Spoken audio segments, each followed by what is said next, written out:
અ, કેશુભાઈ મહેતા આંખની હોસ્પિટલ વતી હું ડૉક્ટર અજય મહેતા આપ સૌને જણાવતા ખુશ થાઉં છું કે આ હોસ્પિટલને 121 વર્ષ રાજકોટમાં પૂરા થયા અને સૌરાષ્ટ્ર કચ્છના તમામ દર્દીઓને આંખની સારવારથી વંચિત ન રહે એટલા માટે અમે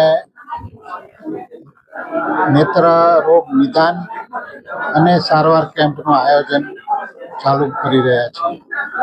શરૂઆતમાં 2 કેમ્પ અને પછી રાજકોટના તમામ તાલુકાઓમાં અને પછી આજુબાજુના જિલ્લાઓમાં પણ આ કેમ્પ કરવામાં આવશે. આ કેમ્પમાં મોતિયાનું ઓપરેશન તથા નેત્રમણી આરોપણ વિનામૂલ્યે કરવામાં આવશે તથા જે દર્દીઓને બેતાલાના ચશ્માની જરૂર હોય તેમને પણ અમે વિનામૂલ્યે આપશું. આના સિવાય કોઈ પણ દર્દીને કાંઈ પણ પ્રોબ્લેમ હોય અથવા તેમને તેમનું નામ નોંધાવવું હોય તો નીચે જણાવેલ નંબર ઉપર ફોન કરી અને આપ રજીસ્ટ્રેશન કરાવો છો. અમારી આ યાત્રાનો એક જ એમ છે, એક જ અમારો ઉદ્દેશ છે કે સૌરાષ્ટ્ર કચ્છના કોઈ પણ દર્દી છે, કોઈ પણ આવક હોય, કોઈ પણ જગ્યાએ રહેતા હોય તેમને જરૂરિયાત પ્રમાણે આંખની સારવાર મળતી રહે અને આંખની સારવાર વિના તેઓને આંખમાં નુકસાન ન થાય તેનું અમે ધ્યાન રાખીએ.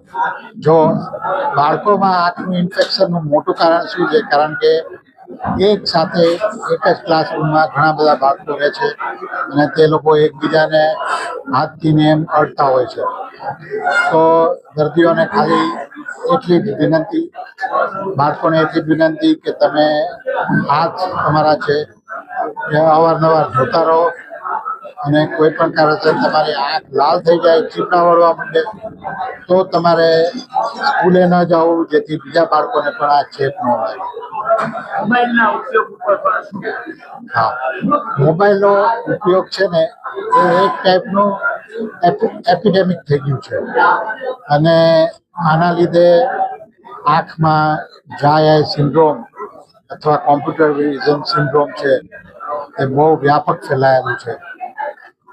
તમે મોબાઈલનો ઉપયોગ કરતા હો તો એટલું યાદ રાખો કે 20 મિનિટ પછી મોબાઈલ મૂકી અને 20 ફૂટ દૂર 20 સેકન્ડ માટે જોવું, પ્લસ તમારી આંખોને 4-5 વાર કટ કરવી. આ રીતના કરશો તો કોમ્પ્યુટર અને મોબાઈલથી દ્રષ્ટિને નુકસાન, આંખોને નુકસાન સાવ ઓછું થઈ જશે.